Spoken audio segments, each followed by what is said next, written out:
කරපු පව් කුසල් බලයෙන් වහන්න පුළුවන් කියලා ඔබ මතක තියාගත්තා නම් ඒක තමයි ඔබ අහපු බණපදේ. ඒක තමයි ඔබගේ බහුශ්‍රృత බව. කවදා හරි ඔබ වරදකින් වැළකී පසුතැවෙන්න දෙයක් නැහැ නේ. කලින් මම මේවා කළා කියලා දුක් වෙන්න දෙයක් නැහැ නේ. ඇයි දුක් වෙන්න දෙයක් නැත්තේ? කුසල් බලයෙන් ඒවා වහලා. වහපු ඒවා අදින්නේ කවුද? අනේ මන් දන්නේ නැතුව මං කරපු ඒවා. ඒ කතා නෑ. ඇයි? එයා ඒකෙන් වැළකීලා දැන්. මැරෙන්නේ පව්කාරෙක් විදිහට නෙවෙයි. මේ මරණේ කවද්ද එන්නේ? කොයි මොහොතේ හරි. ඊළඟ මොහොතේ හරි. මෙහෙම ගිහිල්ලා අතරයට නිදා ගන්න කෙනා හිත උදේට නැගිටින්න පුළුවන්.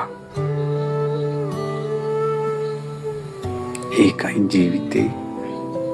ඒකයි ජීවිතේ. එසා හොඳට කල්පනා කරන්ට. බහුශ්‍රృత බව කියන්නේ හොඳට අහනවා. හොඳට අහන්න හැදෙන්න පුළුවන් දෙයක්. හකහක ගා hina වෙන එකක් නෙවෙයි. ඒ බණ ඇහුවට පස්සේ hinaව විතරක් ඉතුරු වෙනවා නම් ඒක බණ නෙවෙයි. ඒ බණ ඇහුවට පස්සේ අනිත්‍යුන්ගේ ඇද පේනවා නම් ඒක බණ නෙවෙයි. බණ කියන්නේ මේක. මෙතෙක් වෙලා ඔබ අහපු බණ පදයක් ගානේ කවුද පේන්න ගත්තේ? තමන්. මං කොයි වගේ කෙනෙක්ද කියලා තමන් ගැනම හිතෙනවා නම් ඒක බණ.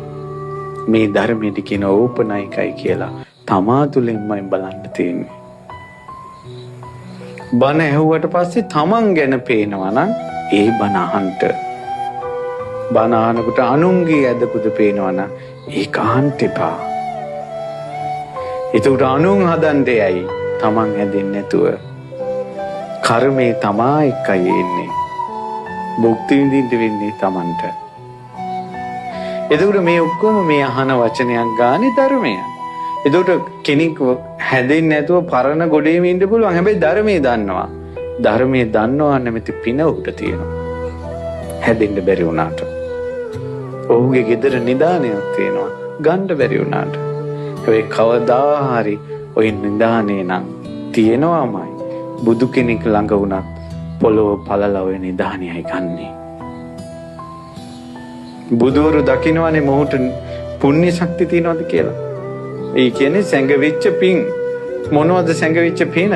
සංසාරේ සිල් රැකලා, සංසාරේ වැරදි හදාගෙන, සංසාරේ බණ අහලා රැස් කරගත්ත දේවල්. පැහැදිලි නේද? ඒ නිසා ධර්මය අහන්න. උඹලා බණ ඇහුවට මං ඇති වැඩක් නැහනේ. ඒ කතා කියන්න එපා. බණ අහන එක පිනක්. අර අපි මේ සින්දු වලට මිනිස්සු කියනවා මෙච්චර බණ ඇහෙන රටේ මෙච්චර බණ කියන රටේ අපි තවමත් අනන්තරේ කියලා.